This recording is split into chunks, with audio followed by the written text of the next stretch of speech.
Thank you very much, Mufti Amevlu Dudic, for honoring us with your presence and your sharing harmful words. We now come to the leadership panel on the topic, Beyond the Ideal, Navigating the Obstacles to a Just Islamic Moral Economy, where distinguished leaders in this field will share their perspectives, bringing together both theoretical knowledge and practical experience. This important panel will be moderated by Professor ZOGIĆ, Head of Finance at the University of Novi Pazar. I now invite our moderator to introduce the panelists and guide them into this important discussion.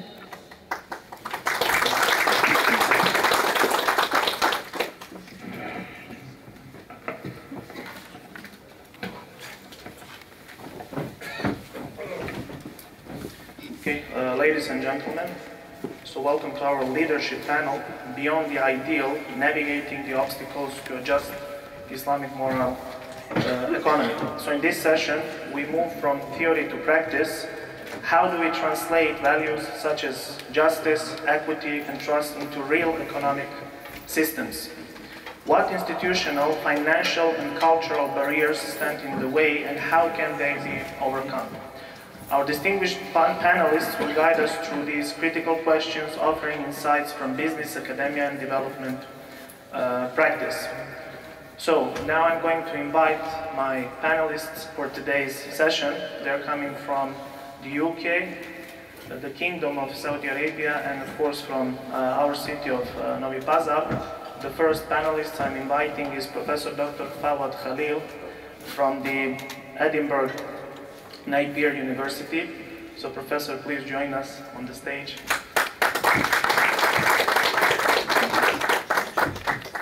So Professor Fawad is Associate Professor in Accounting and Finance at Edinburgh Napier University. The second panelist I'm inviting is Professor Dr. Edib SMOLO from the Effat University in Jeddah. Professor, please join us. The third one is Dr. Mohammad SAGHIR, Managing Director of International Waqf Fund. So, Dr. Mohammad, please join us. And the last but not least, of course, our distinguished rector, Professor Dr. Suad. So all of our panelists are leaders in their fields, and they are giving high contribution to the development of Islamic finance.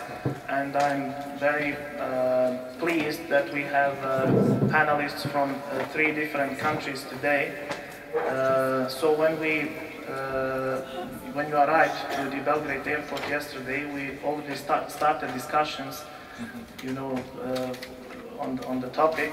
So I know that this panel is going to be, you know, very intensive, right, as we promised. Okay, so the first, I will start from the first panelist, but before that I will bring up some rules. I ask all my speakers to take around 5 questions to answer, I mean maximum 5 minutes to answer the question, because we are running off our time. So Professor KHALEEL, please, how can global education and online learning platforms help bridge the gap between Islamic moral economic ideals and real-world implementation? Should we provide a mic? Yeah, please. Okay. Thank you.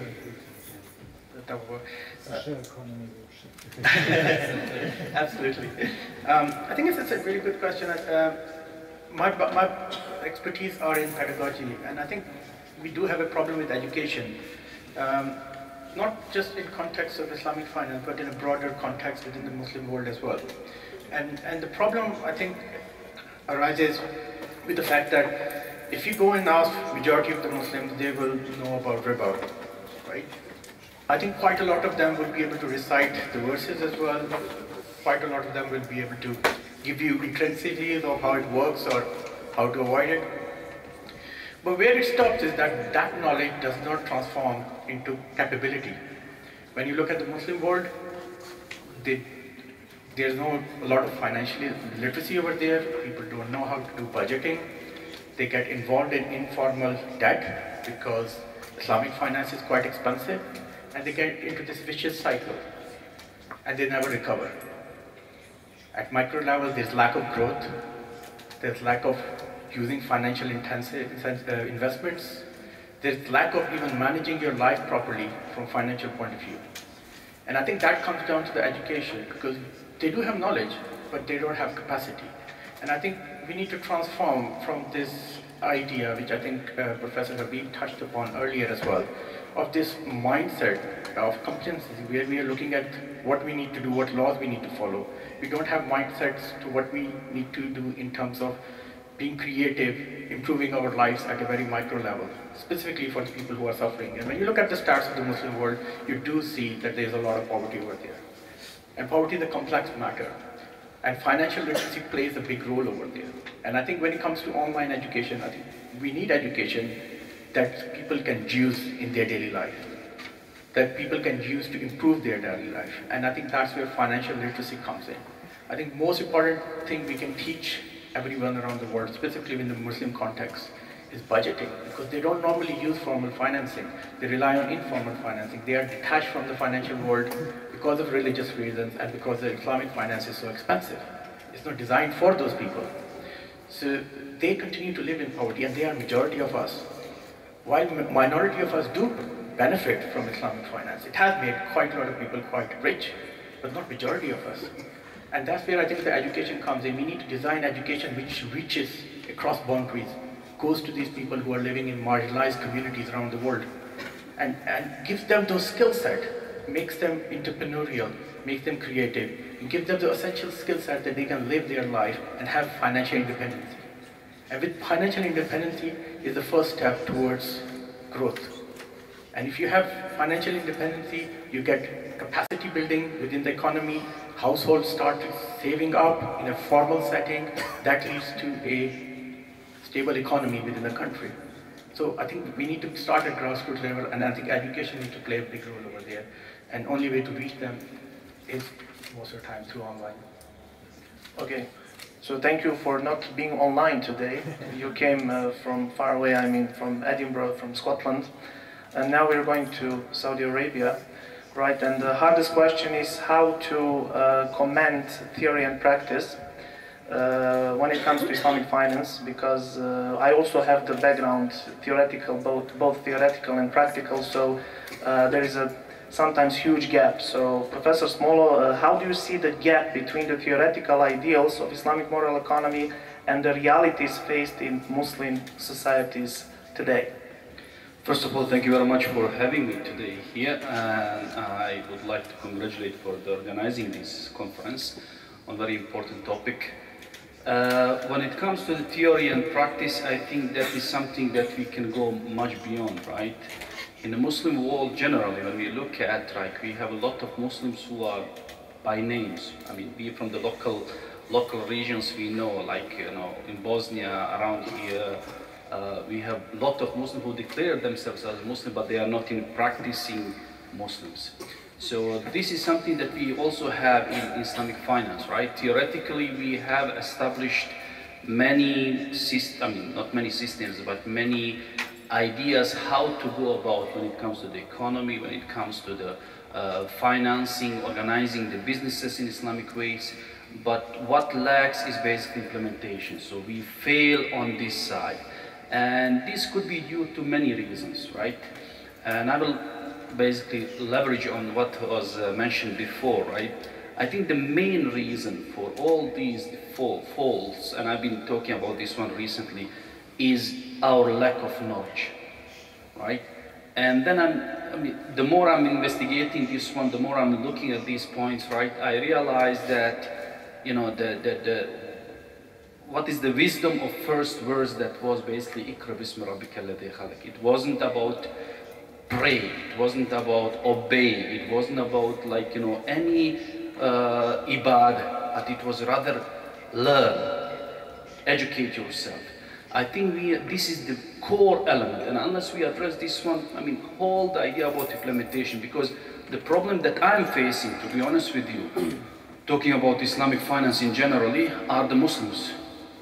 I don't have a problem of explaining Islamic finance to non-Muslims, trust me.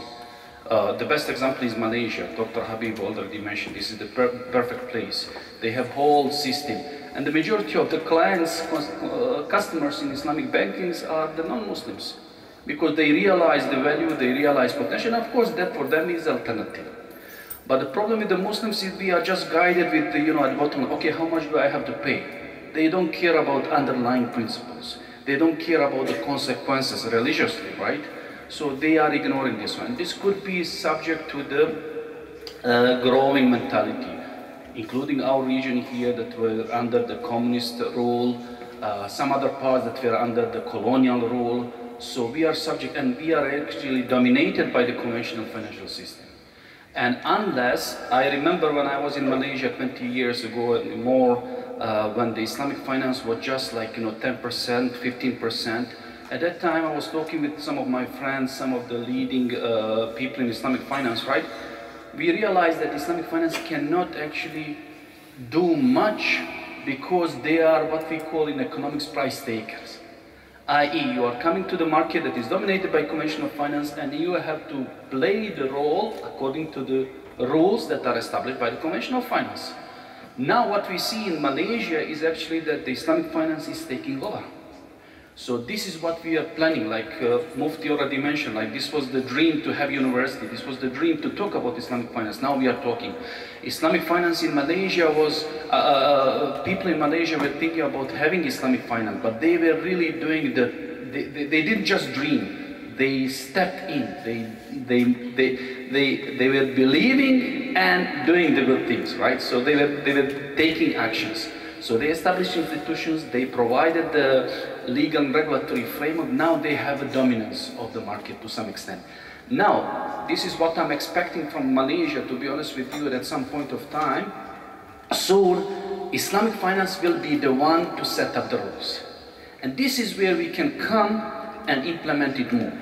Right now, it's very difficult to expect in, even Muslim countries, not to mention non-Muslim countries, where the Islamic banking or Islamic insurance or Islamic capital market is only sharing portion of the market. We cannot expect them to dominate.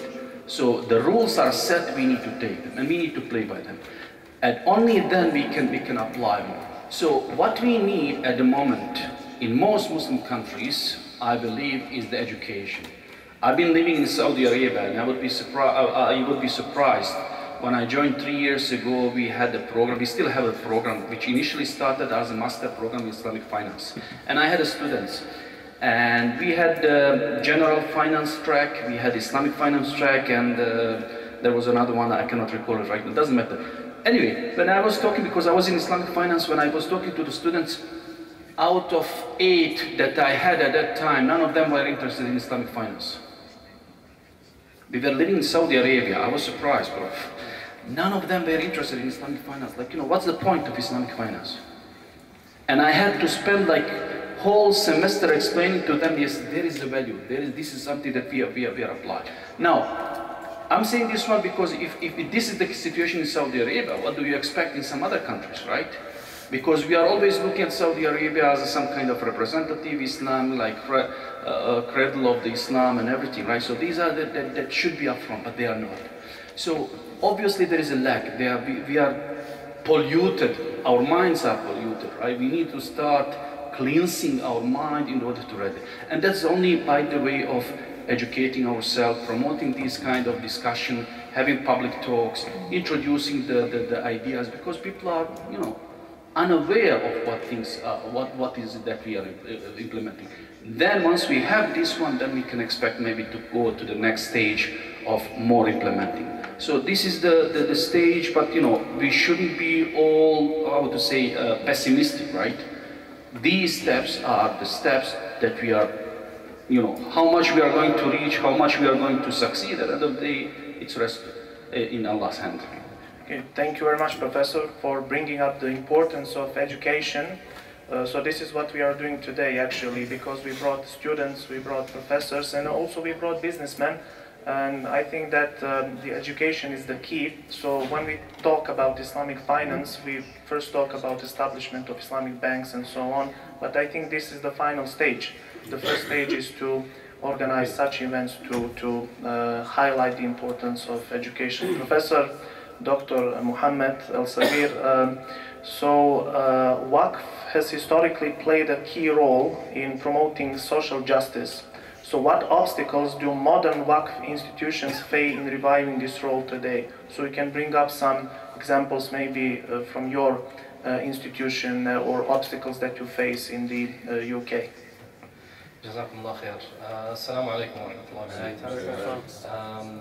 And I'm honored to be back again on the stage here for this second year of conference and boot camp. In terms of Waqf, just to build up on what the earlier speakers have mentioned, is that there is a gap, obviously, in every dimension. It's not only on education, but as well on the business frameworks that can really harness the Islamic ethics. Because currently, if you want to do any business now, you go out on the market, and even from legal perspective, you want to establish a company, a limited company maybe. This limited company has, it's a different creature. It doesn't have the same, spirit as, it doesn't represent the Muslim spirit, the Muslim ethics. So Waqf for centuries, in fact for 13 centuries, for the majority of the Muslim history, Waqf was the main driver of economic activity in the market. There were no banks. Currently now we are talking about Islamic banks, but Islamic banks is pretty much just trying to Islamize the post-colonial creations. So we are trying to say, okay, guess what, we're not going to question the ontological foundation of bank. We are just going to use the bank, Islamize it, bring Islamic solutions to it, and then we can broaden the horizon for the consumers, for clients to choose from different products. However, what we can see is that Islam is not only about the economic activity. The beauty of Islam is that it really transcends between all dimensions of our lives. The beautiful ontological verse that says, قُلْ إِنَّ صَلَاتِي وَنُسُكِي وَمَحْيَايَ وَمَمَاتِي لِلَّهِ رَبِّ الْعَالَمِينَ. So all of me, while I'm, all my life, even when I sleep, is fi sabilillah, is like, it's a waqf. I'm trying to bring added value to the Muslim community, to the Muslim economy, by my presence. But currently, unfortunately, we are really captivated by the education system that really prepare people to be consumers, not even producers. Even, they might be able to have some cash flow, but at the end of the day, it's cash flow to serve the end purpose of consumerism. From Islamic perspective, everything was really based on production. You minimalize consumerism and you maximize production. Production doesn't necessarily mean materialistic production. Even, a mother is a producer. When she, works at home, even the household was a production place. It wasn't a place for consumption. Now, unfortunately, Muslim households are becoming places for consumption. And that's why we started having issues of, we don't know what to feed our children, feed in terms of programs. Currently now, social media has overtaken even the household. So our children are inspired by people far away from us. So in terms of Waqf, Waqf is pretty much the best, the best representation of what could be the framework that can bring education, awareness, legal meaning, as well as economic activity too, and Islamic ethos as well. So we believe that Waqf is going to be the future, inshallah, and it's not only taking over the banking industry, but it will be the mainstream way of doing business. Thank you very much, Dr. Mohammed. Now we move to our next panel speaker, Rector Professor Dr. BEኢና. So when we talk about the inflation, so what are the major causes and what dilemmas do economic agents face during an inflation? Assalamu alaikum again. Because one of the topics of our conference is about inflation, and I think you don't need to be an economist to know what's inflation, because everybody is in this way, like in a soccer game, everybody knows the rules, and so when you talk about inflation, everybody knows it. Oh, no. And So the dilemma starts about this, about inflation. Often we talk about inflation like weather, like the bad weather we have. For example, if we have only a little bit rain, then it's okay. If it's mass falling, then it's a problem. Then it's a hyperinflation, hyper-raining.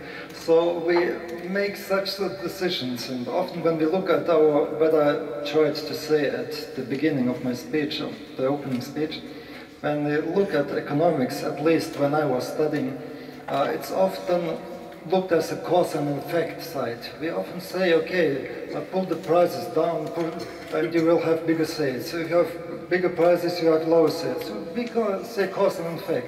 Okay, if this would be true, it's partially true, of course. The law of supply and demand, some major brands will never sell their products if it would be so easy. So what I would like to say is, when we also look at inflation, we all know that it's a problem, but what is the essential problem? The essential problem is not that we have to put more digits on the banknotes, because we have, for example, the generation of our parents and grandparents experienced one hyperinflation from Yugoslavia in 1993, and those who lived there, as the result of the Balkan Wars, they experienced a change of prices twice a day, sometimes 3 times a day. You started eating something in the restaurant, one price, then the next to another price. So what's the problem with inflation? And that's important, because we know, of course, the majority of us are economists and know that that prices do not adapt simultaneously, because someone can adapt their prices, the others cannot, because they are bound to the prices due to contractual obligations and so on. So what's the problem?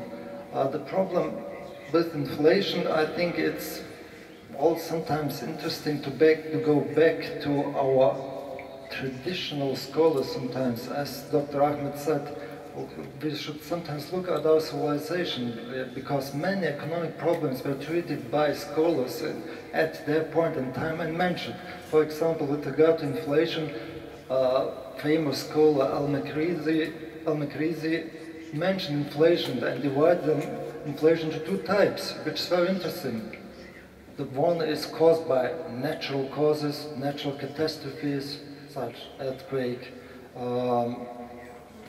pandemics and so on, things we cannot change, given by Allah subhanahu wa ta'ala, that's the way it is. But the other point of view is man-made inflation. And this is what we need, what also Professor Habib said, that many types of inflation are man-made, and due to this distinction we bring into ethics. Why is this man-made inflation? Who will benefit from it?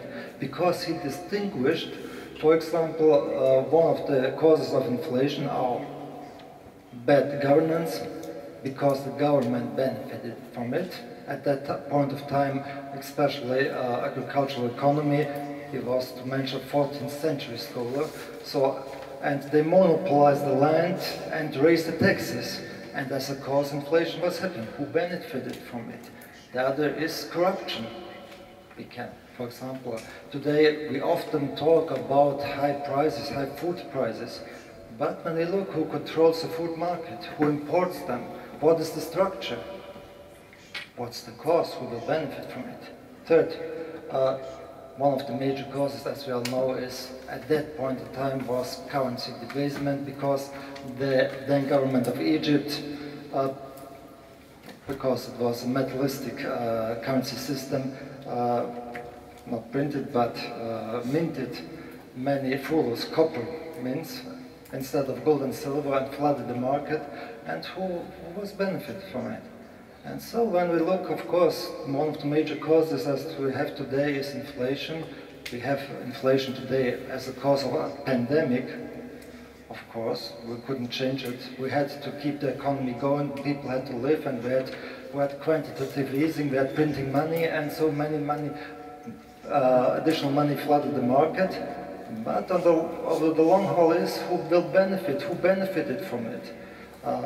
Only in 2 sentences, the point I was writing when I was writing the article for the conference, I called it a more human-centered approach to inflation. This is only a short introduction, but a human sentence in the meaning, we as simple economic agents, we cannot change the weather, we cannot change inflation. But what are the dilemmas?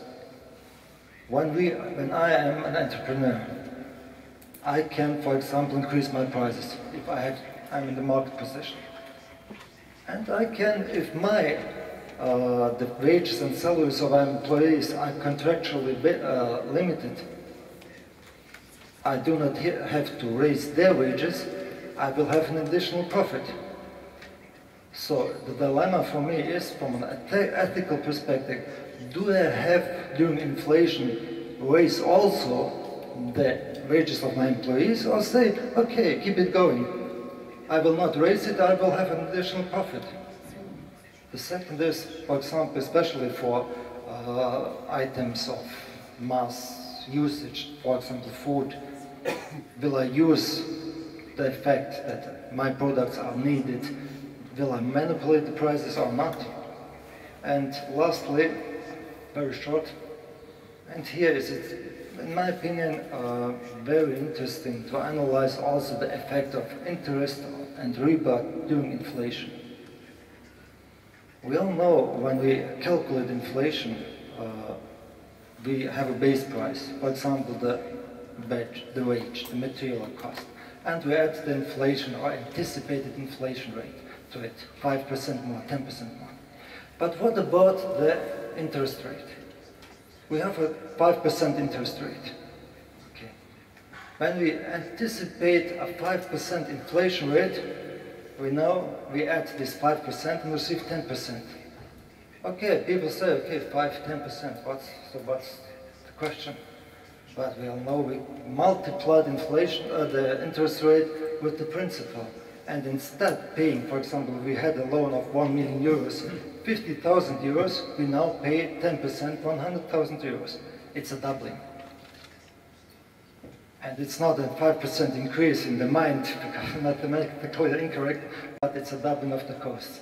And that is the interesting, I don't know whether Dr. Ahmed can possibly share the thoughts with the experience from Turkey, because the limit of the interest rate, and which was contrary to say orthodox thinking, because if we increase the interest rate directly according to inflation, you will destroy the economy, of course.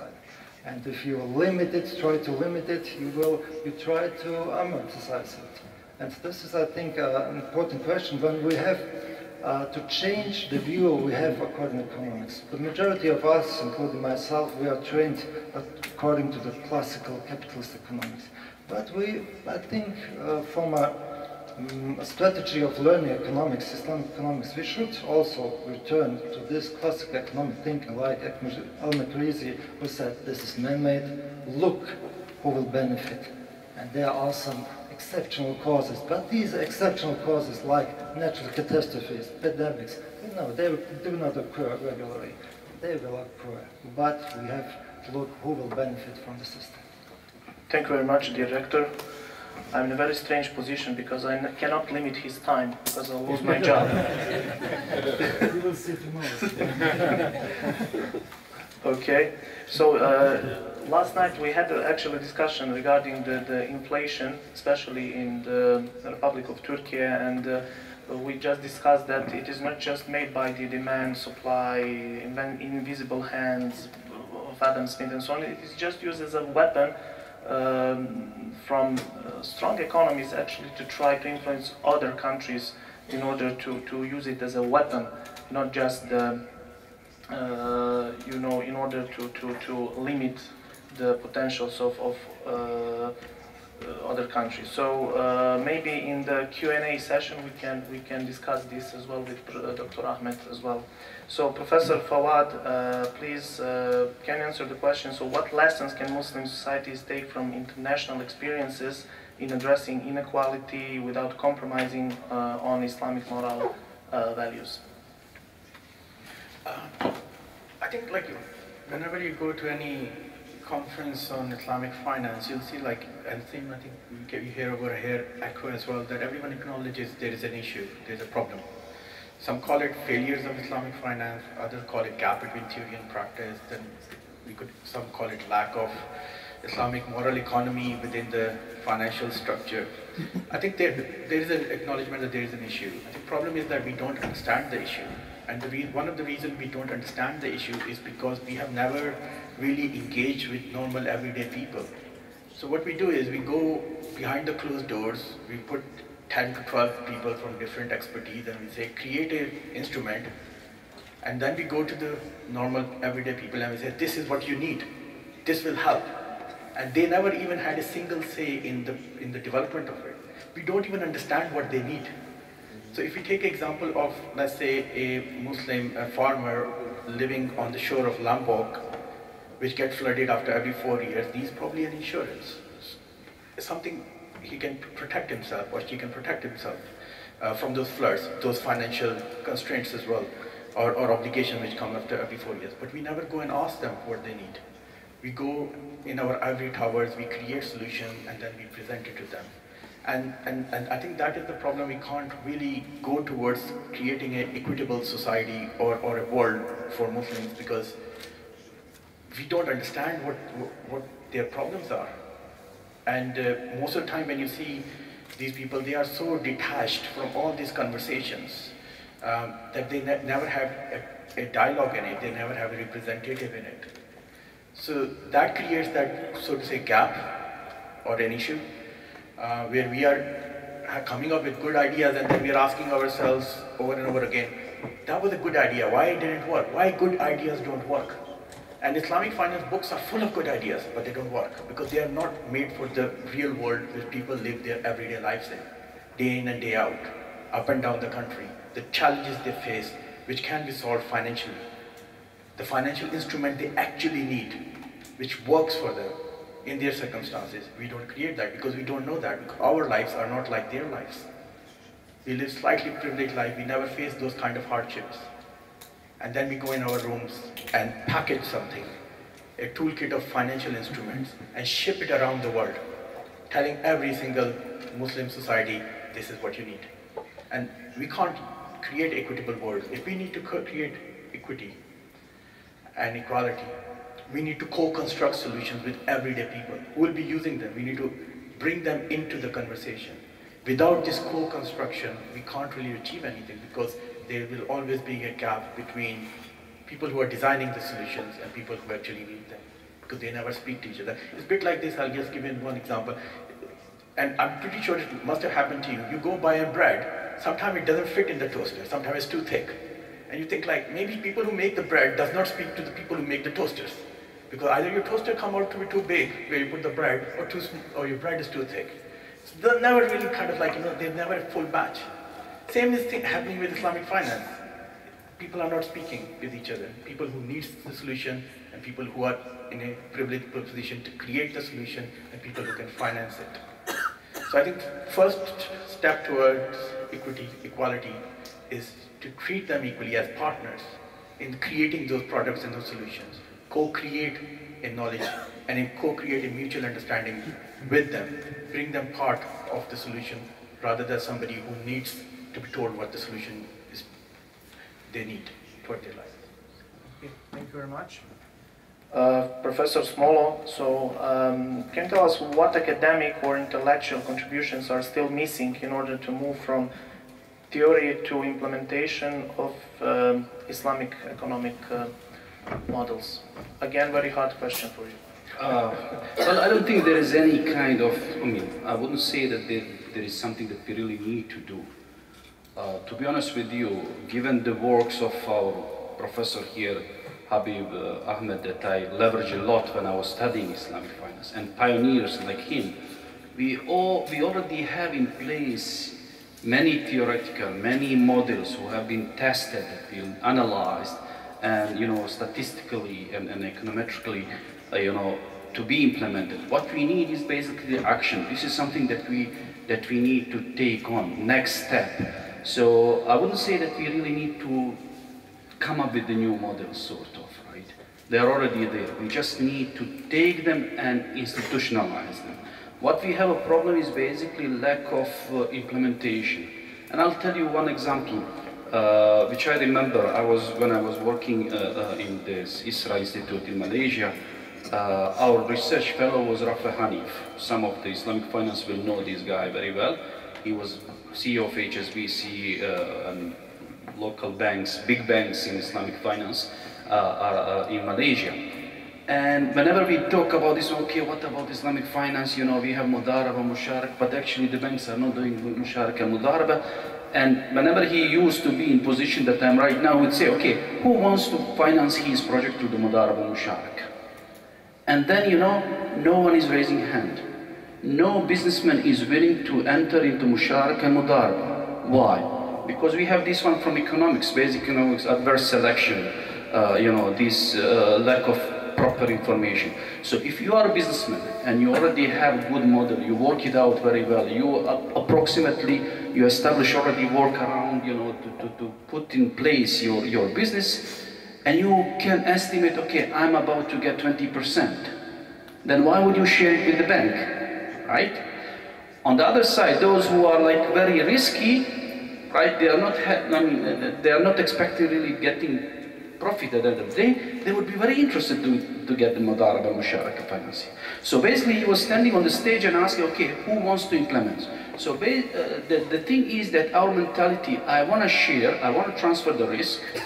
As a Muslim, I'm okay, I will give it the risk to you, but I'm not going to give you the profit. So we as a Muslim, sometimes I'm not ready to implement this one. So there is no issue, we have models. But currently, as long as we have dominance of the debt-based instrument, it's very difficult to establish like Mudaraba and partnership. We can talk about that one. This is the ideal, this is the justice, this is moral values, ethical values, blah, blah, and so on, right? We can't implement it. The only way to implement it is then if we have some kind of institutions that will somehow institutionalize this one, right? For example, right now the bank cannot even enter into proper Mudaraba and Musharaka because of the legal structure.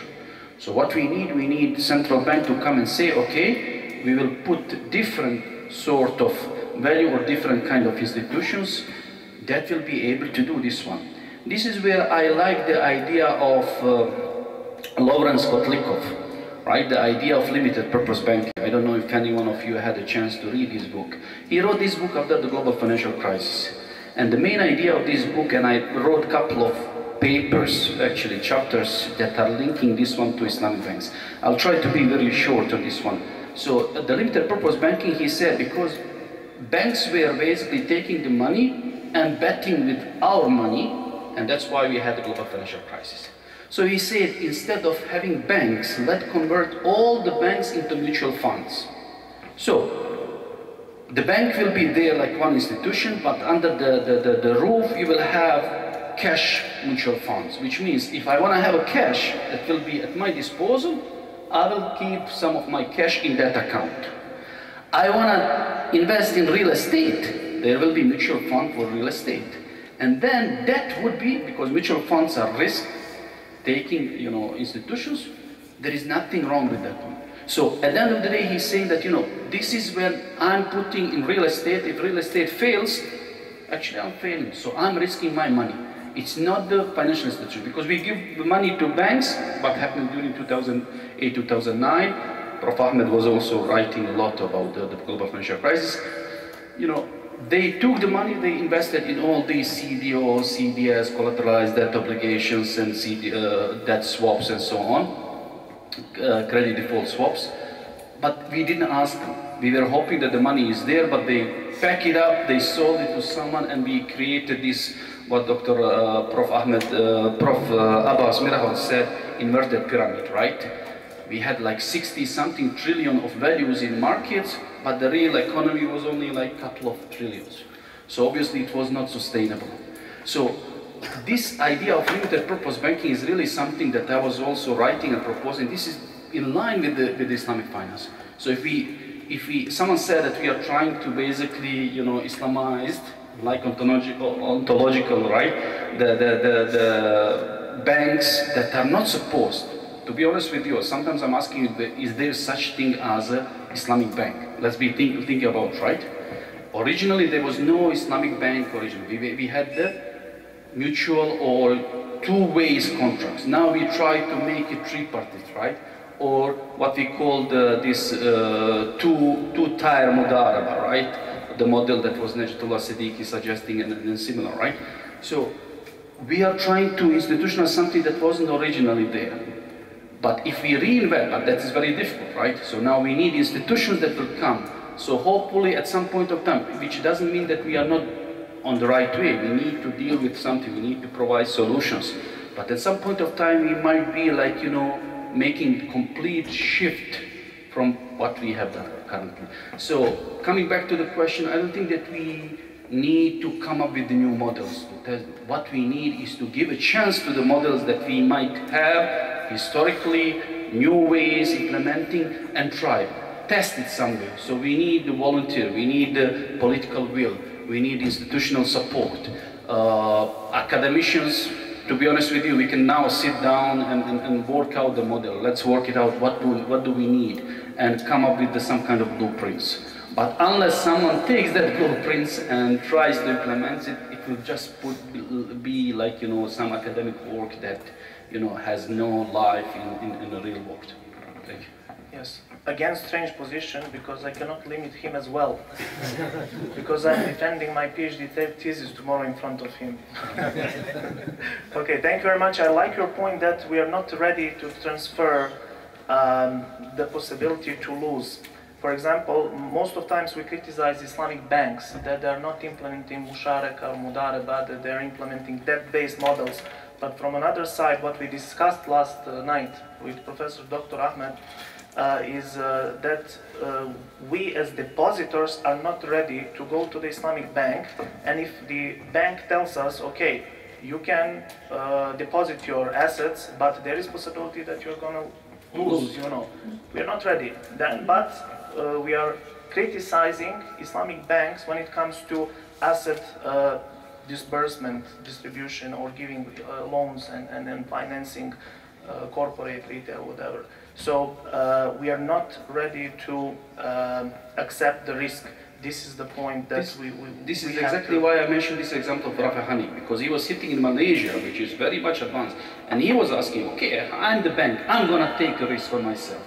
Yeah. No one from the industry. So we are, like you said, we are criticizing the banks, but even if there is a bank that is accepting, that is going to do that, as long as you have alternative, if you have good business, why would you pay 10% or 50% of your profit when you can go with the simple debt-based instrument of 5%, for example? That's right. Okay, thank you. Dr. Mohammad, I can limit you. Okay, we can move on. I can trust So, by the way. he was organizing. Yes, and he is my good friend. Next so. year you will know. No, he is the host here. He is not the guest. Okay, so Waqf is a very important topic for us in Sanjak. This university is Waqf as well. So Waqf is a model how actually Islam survived in these regions, in these areas. So when it comes to the international stage, can you tell us, so how can international Waqf initiatives be structured to address global challenges like poverty, inequality, and access to education? We can look at Waqf as a multinational corporations. Multinational corporations are legal entities that they are cross-boundary. They work on multiple different legal environments. So in terms of international Waqf, while, you know, from Waqf philosophical grounds, we prefer a decentralized notion. You know, even if you establish an international Waqf model, you still are trying to cater for local communities, and even whatever value is generated with a certain geography, you keep the value in that geography. There is no need to really transfer value from one geography into another. So because this is the main problem of capitalism, it just concentrated the wealth in the hands of very few, using the banks as catalysts. Banks are tools and vehicles that has managed to extract value from local communities and concentrate it in a very specific metropolis. So that's why 100 years ago there were very few cities that were above 1 million. Now we have so many. We have so many above 1 million. And that is because of the concentration of wealth in these regions. You go into remote areas, you will find empty houses. Why? Because simply banks or the banking philosophy and methodology managed to extract value from their region and concentrated in a very confined regions. The problem of metropolis, it's not an environmental or infrastructure, or not infrastructure or engineering, because you can stack people on top of each other in like big high-rise buildings, 20-story, 30-story, or even more. But we know that there is like a lot of problems with that. But coming back to your question, in terms of what we could do, Waqf is very diverse, very dynamic. It can really tackle the question. That's very, not consumer, I wouldn't use the word consumer, but solution-oriented. So you go and engage. There is no one size fits all.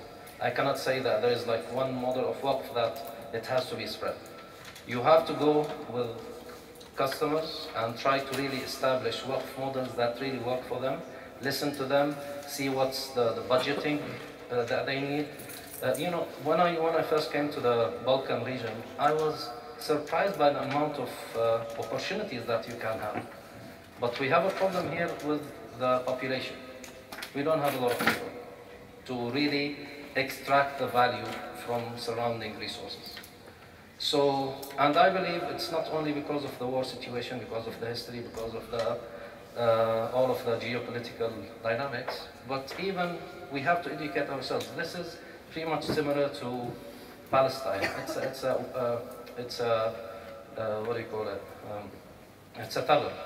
Thagr means like a place that you cannot just give up and go and live and find a better life somewhere else. Waqf is a very good tool that can really make sense of the local needs and you know, enhance the local productivity to the extent that people want to stay. They don't want to leave from there.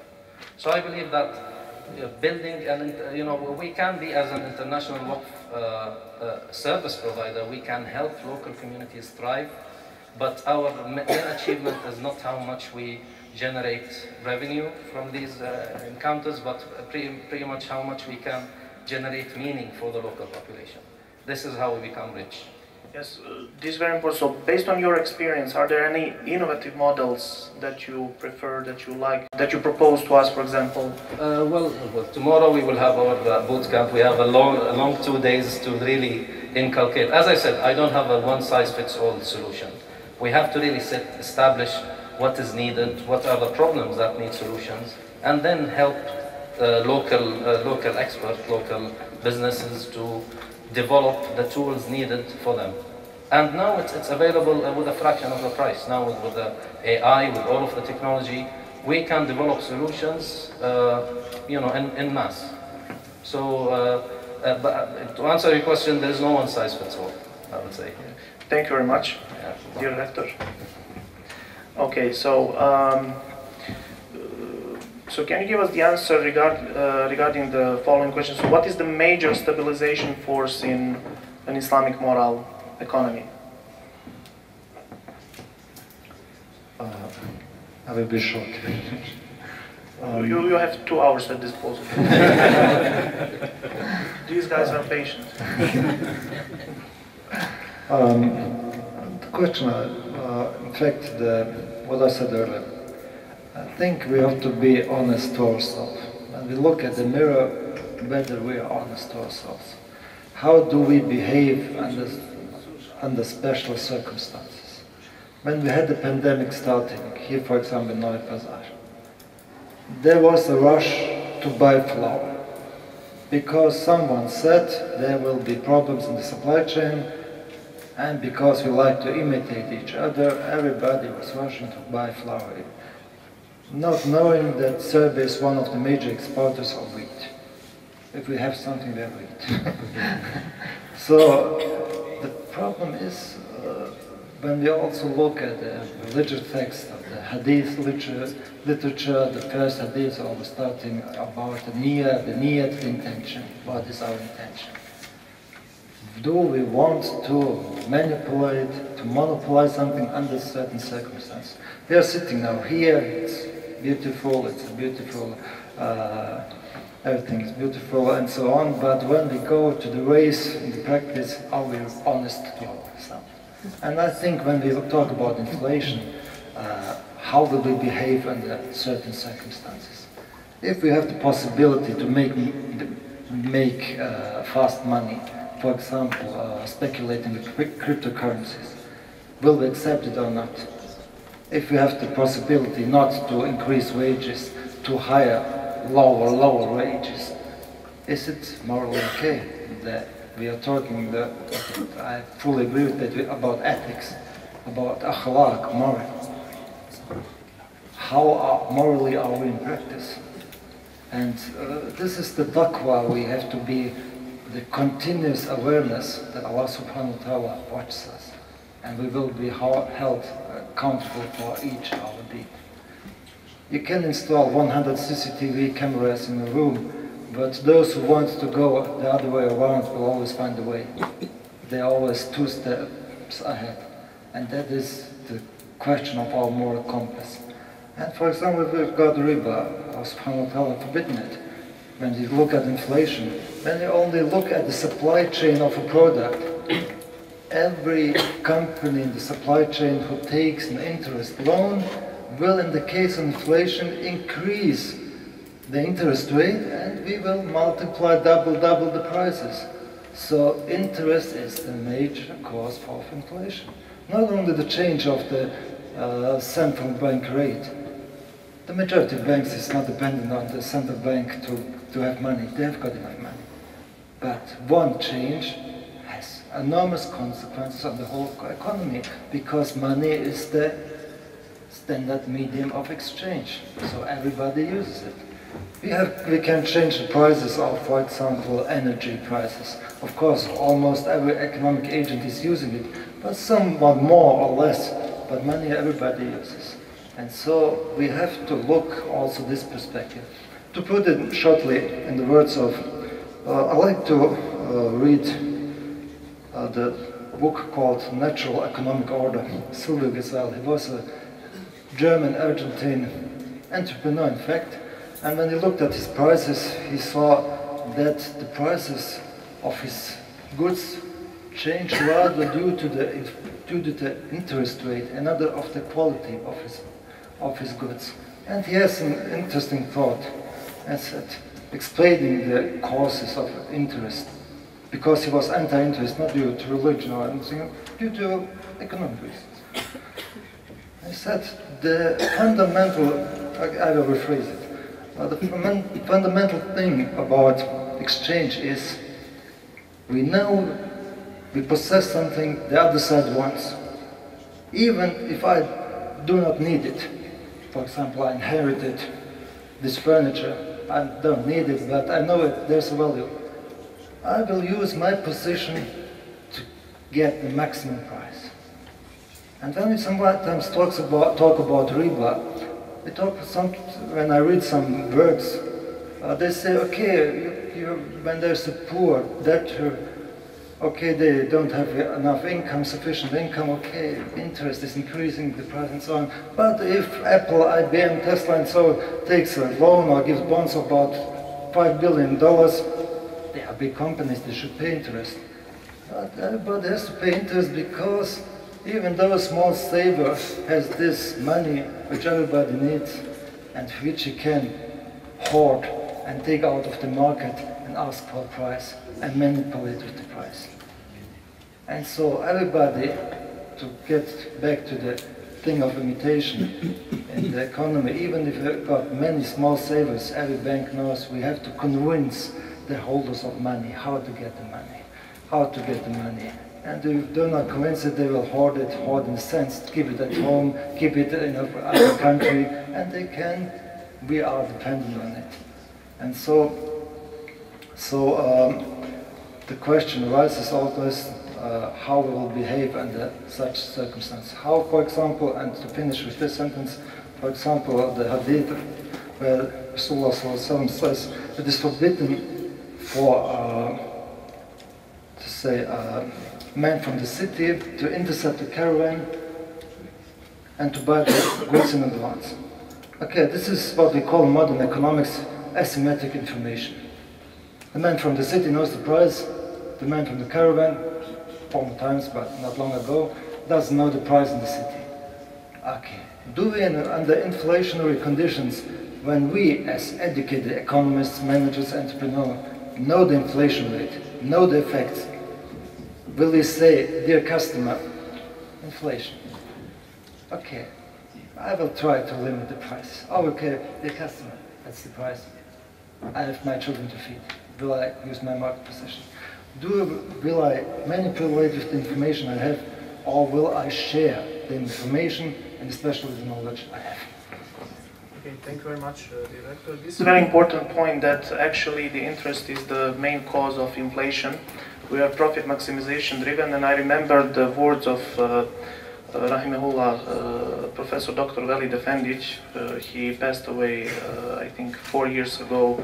He was one of the pioneers of Islamic finance in Bosnia and Herzegovina, together with Professor Fikret Hadžić, with Professor Edib, SMOLO, and others. And he said that if we follow Kant's categorical imperative, for example, and imagine that the whole financial system from the beginning was Islamic, we would be on the level of 70s or 80s asset-wise, but the development would be much stable. You know, we would not have such fluctuations, we would not have 1929 or 2008 or other crises. So I would like to inject some dynamics here, and since we have around 10 or 15 minutes, we can open the Q&A session. So anybody wanting to ask the question or to comment some of the thoughts given here, please join us. Okay, Professor Dobržić. Thank you.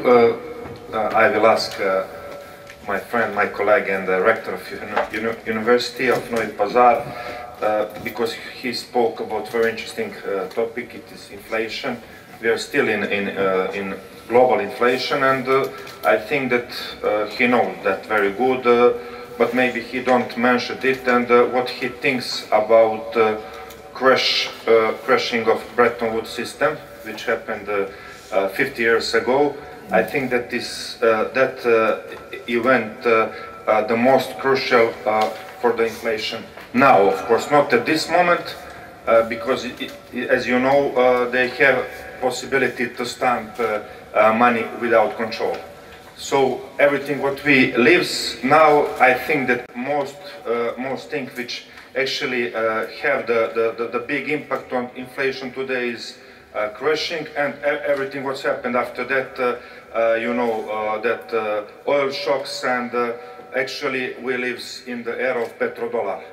So give us some thinking about that, and are you agree with it or don't agree? Disagree? Thank you.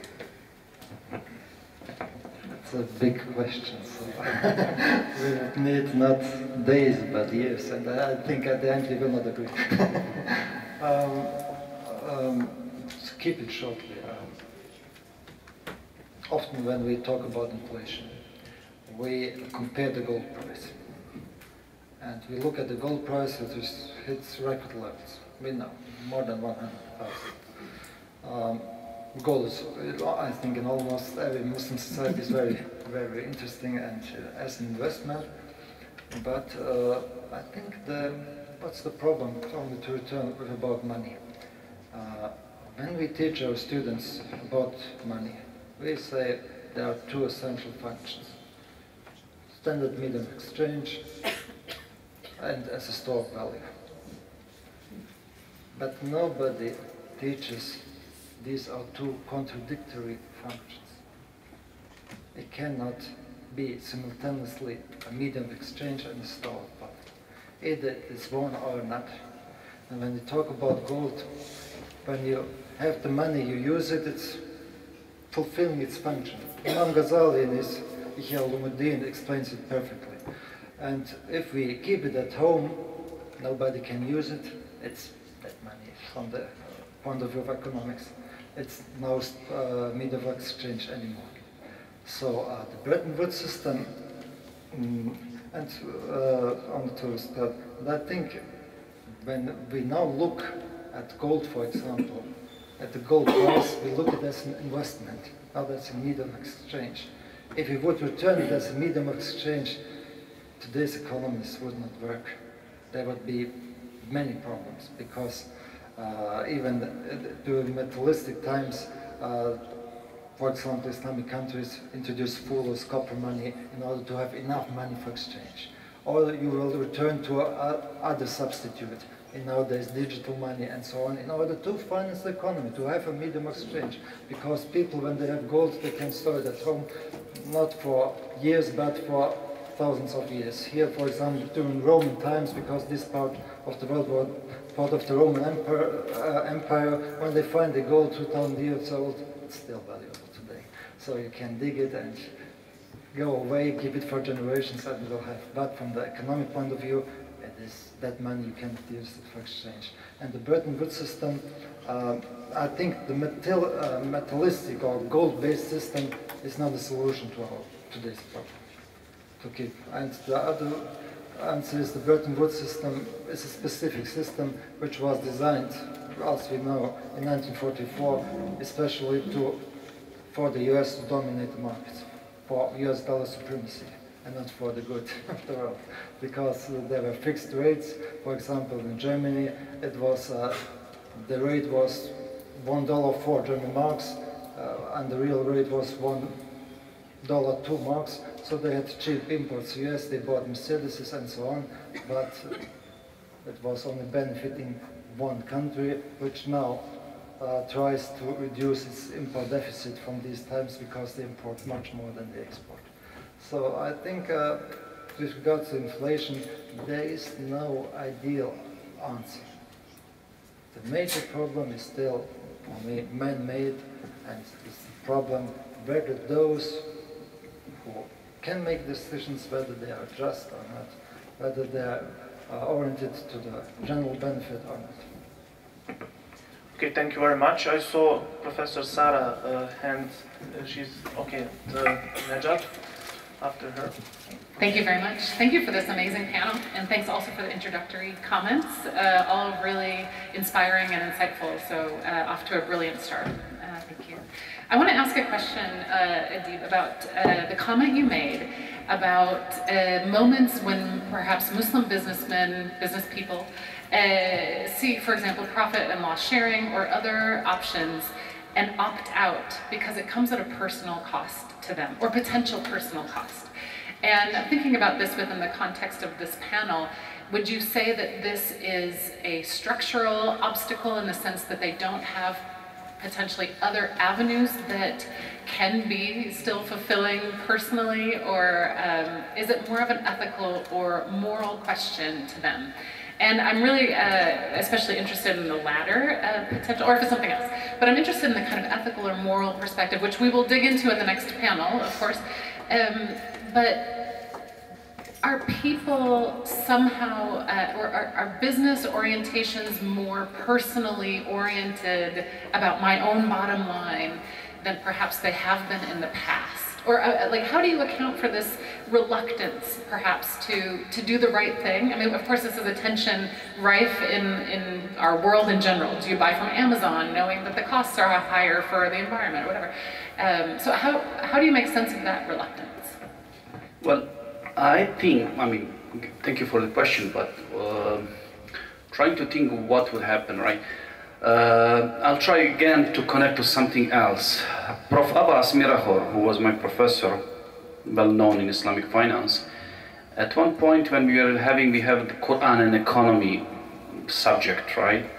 And he said the Muslims are the most selfish people in the world. Does that make sense? Of course, when you hear it, right, it doesn't really make sense, right? Muslims.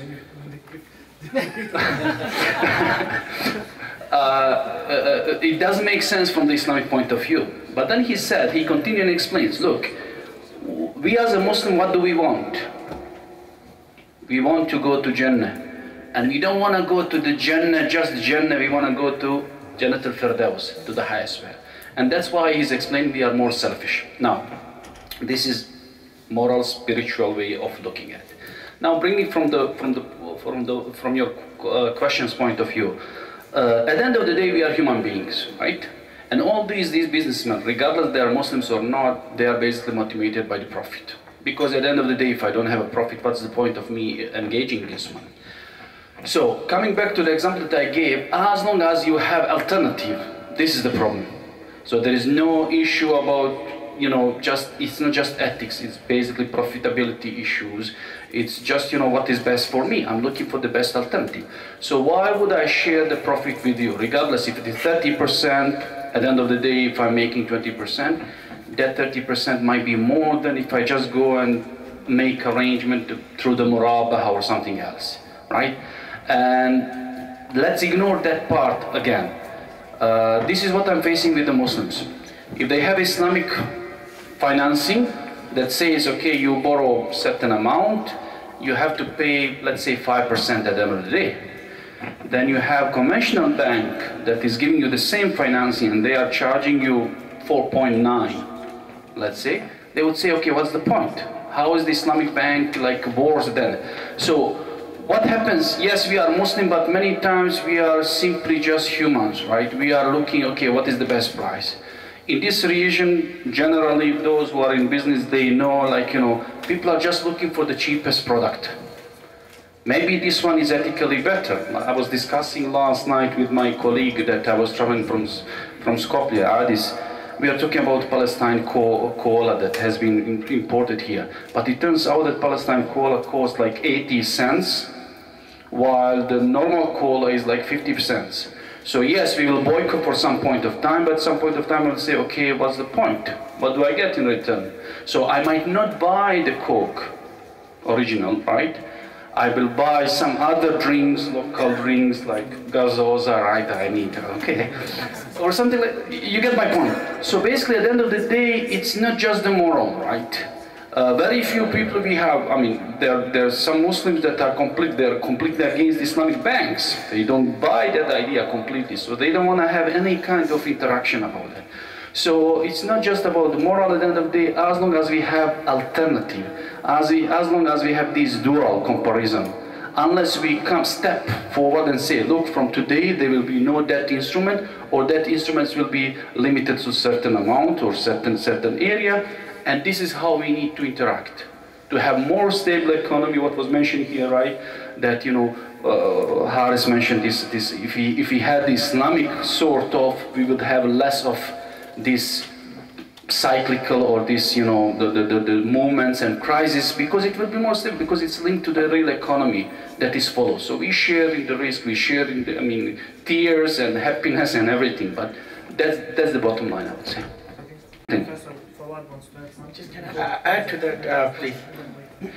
I think, I'm on the side of the business owner. I think, why should business owner pay financial penalty, right? They are just the business owners.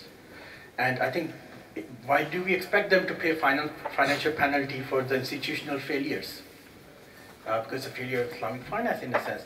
And I think there's an institutional logic of kind of looking at entrepreneurs, small and medium business owners, and thinking that they should take the hit. We could turn this around and say, what about in the past, Sharia scholars used to get paid by the banks, making financial products expensive. What about that? Is that not a bit of selfishness there, maybe? Right? So I think the products should not penalize people. They should be able to compete. They should be competent projects.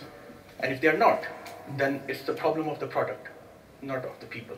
I think what we need is a moral economy for immoral people, and that will work. Okay. Thank you very much. Now, Mr. Nejad Gušić from Sarajevo. He used to be the member of the board of BBI Bank, the only Islamic bank, still Islamic, I hope, in Bosnia and Herzegovina. So he has the question or comment, please. It's a statement and a question as well, not particularly to anybody, maybe to KHALEEL and Professor Edib, but from the corporate finance standpoint, Bosnian economy being the economy in transition for many years, and the economy that shifted from the large companies and large conglomerates that we have to the SMEs, it's pretty simple. A business owner that has an SME company in Bosnia and Herzegovina, he has several obligations to pay. First one is the suppliers, right? So if we have any accounting or finance students, it's the cost of goods sold that you book in your income statement, so that's your first obligation as a company. Second set of obligations which you have is what we call SG&A, so salaries, general expenses, and administrative expenses, including workers, rents, electricity, utilities, and so on and so forth. After that, a company has to pay creditors, meaning banks, translated banks. And after that, on whatever is left, you have to pay taxes. So all of the 5 items are inevitable. You have to pay all of them. And lately in Bosnia, in the last 1 year, all of them have been increased. And all of them have been increased due to what we call material adverse change, or maybe it's better known as a material adverse effect, is something that has been imposed. It's not the market driven, it's been imposed. One day, the regulation is that electricity goes for SMEs up 40% from the next week. So there is not much you can do. You don't have time to do the transition, to do alternative sources, you have to pay. One day government says that the minimum wage will be increased by 35% or 40% without simultaneous decrease of the contributions for the minimum wage. So all of a sudden you have about 55 or 60% additional cost that you were not planning or budgeting. Same is with the banks. Whoever had contracted floating or variable rate on its financing in the bank just received a letter from the bank that due to the global movements or whatever, the rates are going up and that your monthly obligations are up. So owners, as owners, being mainly capitalists, they are not going to depress their margins. They're going to keep the same margins, and they can do it only if they increase prices. Now, this is the inflation effect that we have, and it's not stopping, and it's not holding on, and every month as new, let's say, new prices are coming on the cost side for the SME, the new prices are on the revenue side for the citizens, so we have the spiral effect, and we have a circle that we are like, you know, the dog that is chasing his own tail. This is what is happening. But the standard of living is going down, and the costs are going up. The question is, for anybody, of course, do you think that the government should intervene in terms of limiting the pricing and limiting certain margins on a certain products or all our products? Or should the banks readjust their risk appetites? The spendings in Bosnia and Herzegovina, almost 90% of citizens that are spending daily money, they're spending more than they earn. How can you spend more? How can you spend 2,000 if you earn 1,000?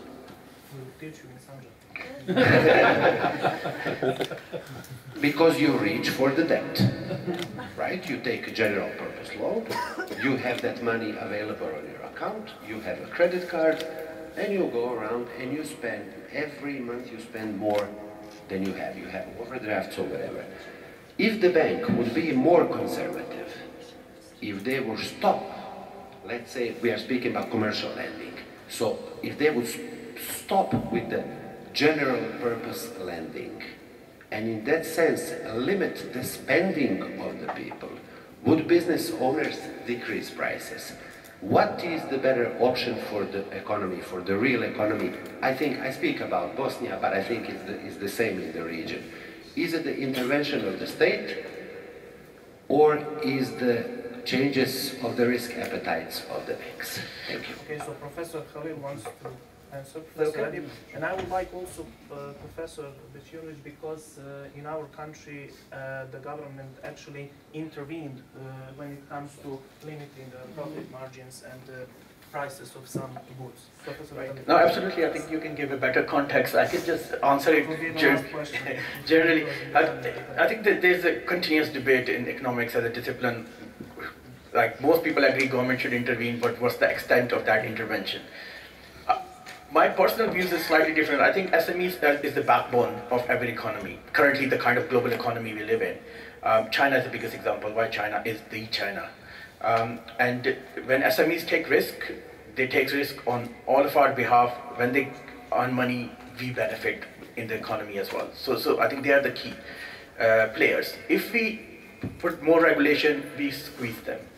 And that affects the economy in long term. Obviously, there will be situations where things will go badly, but you have to let them, because there will be companies that will be failing, there will be failures, but failures kind of like draw the way towards the success.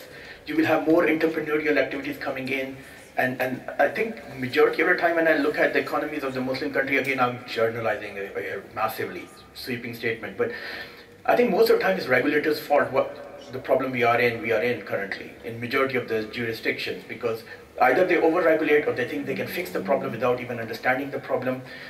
You can't fix prices, right? If you can't even have more financial regulation in London because the money will tomorrow travel to Paris or Tokyo very, very quickly. And I think we are developing countries, developing economy, we need to be lenient. There needs to be less regulation. It will hurt for a bit, but in long term, it will lead to prosperity. I'll try to be quick addressing the questions, a couple of questions basically. When it comes to the government intervention, right, coming from Bosnia and from the region, my answer would be, don't let government do anything. Because what I realized that any policy that the government brought, basically it's worse. So we have like amendments to the law that basically amendments are worse than the law itself. So please don't do anything, just leave it, right? Second thing, when it comes to the second part, I'm still looking the answer, and I'm asking everyone that I'm coming across. I come to Bosnia every time, and I realize that, prices are, unbelievable. Then I'm asking myself, how do people live there, right? I left when I was above the average salary as a professor. I left Bosnia. You have the average salary that is, I don't know, maybe 1,000, they say 1,900, approximately 1,000 euro. But when you look at the prices in the market, I'm thinking, how do people manage to buy? But then I also realize that, whenever you go to the bingo or any of those markets, right, these are full. People are buying extremely. So this brings to the third question, the third part of the question that you say that the producers are increasing the prices. And this also links back to the, we can link everything. This is basically basic economic theory, supply and demand. If people are not in bingo or what is called this one nearby, Lidl, right? If they are not coming to Lidl, there would be no price increases, right? The producer would have to decrease the price, but obviously we are buying. How do we buy? Whether it is that, like you said, or something else, I have no idea.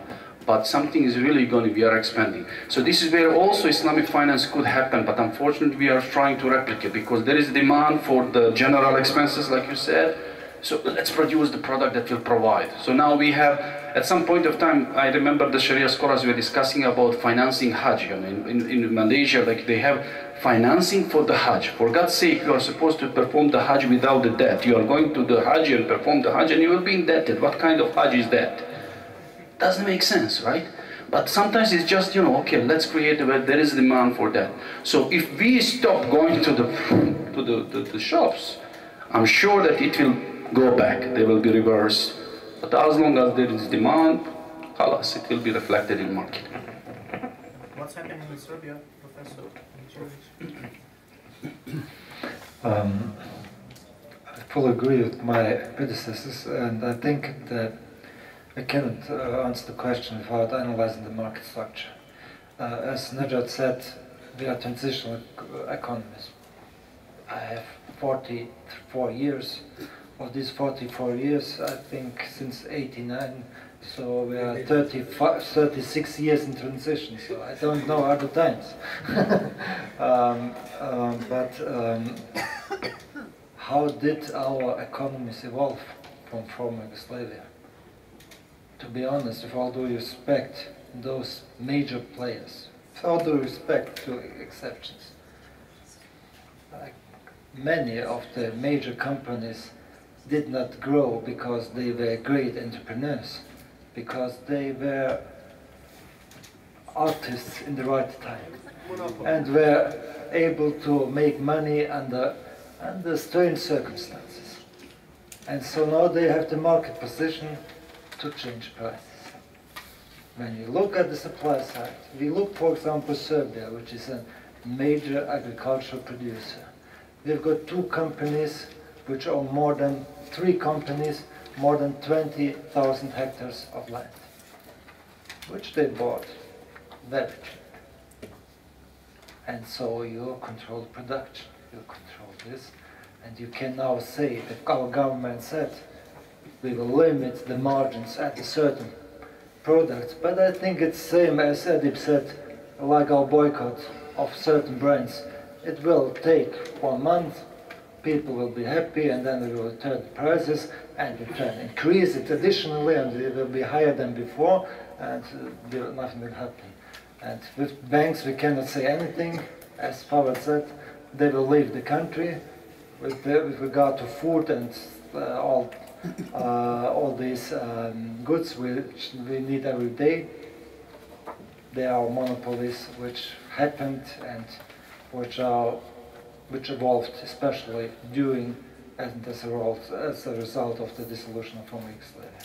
And I think the government cannot mess with them, and it's clear. Okay, thank you very much. I would stop the panel here. If there are more questions, okay, of course, we'll run it. Then after this we can go to the break. Thank you so much. I have a story to share, just very small one. Actually, since I'm looking after corporate and commercial and I have a client, this client is one of the big depositors of our bank, but he doesn't utilize any credit. Actually, he is the producer of underwear, couple of types, but just underwears. I know it's not very, sympathetic, but this is real. It's still Islamic. Yes.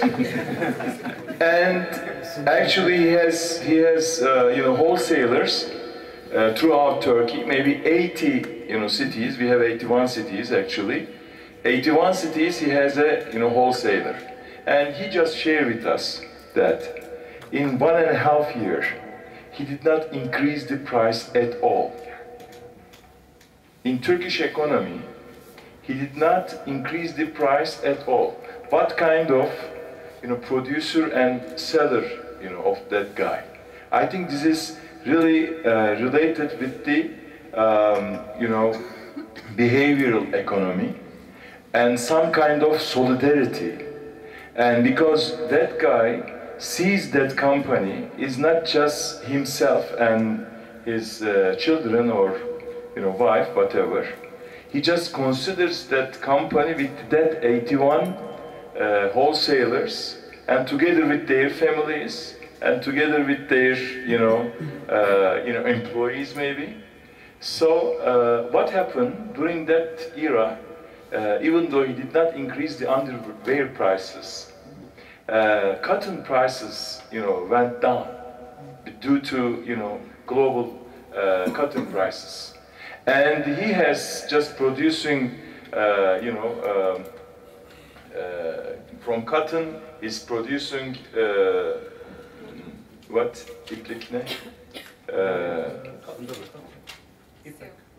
Yes, silk. And then from silk he is producing fabric. Then he is producing underwear. So I mean, if he get that kind of advantages, he share it with their wholesalers. So what I'm going to make the point is generally we are just evaluating the Islamic finance from the institutions perspective, from the bank's perspective, or the government perspective.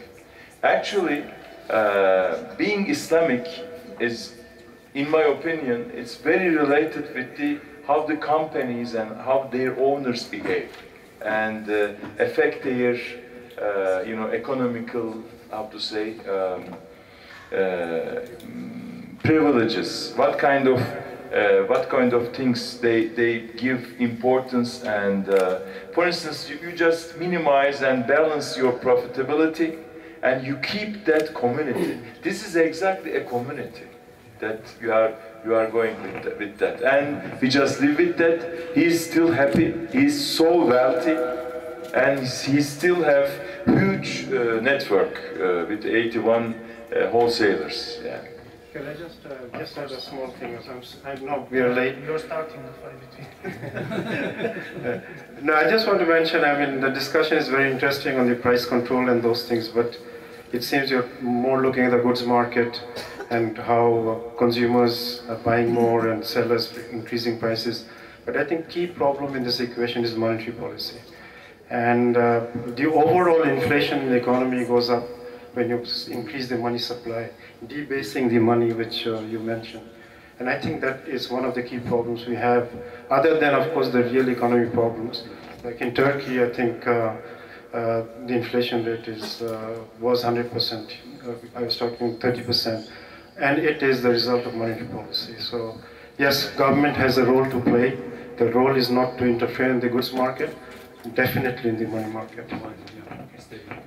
Thank you very much for all the comments. This is an excellent example, and I would like to have more details to share with our students as a case study, because it is really unique, bringing such level of ethics and morality to business operations. Thank you very much all.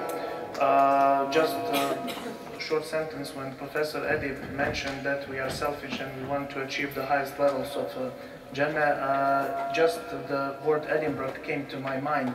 So if the Edinburgh is so beautiful as it looks on those pictures and videos, we can agree that we should organize the next conference in your cities. Posters. Okay, thank you very much. I would just like to share some certificates of appreciation with our keynote speakers as well, and our leadership panel speakers, and to have a short group photo. Then we will go to break, as I think according to the schedule we are a bit late, but okay, just let's have a group photo.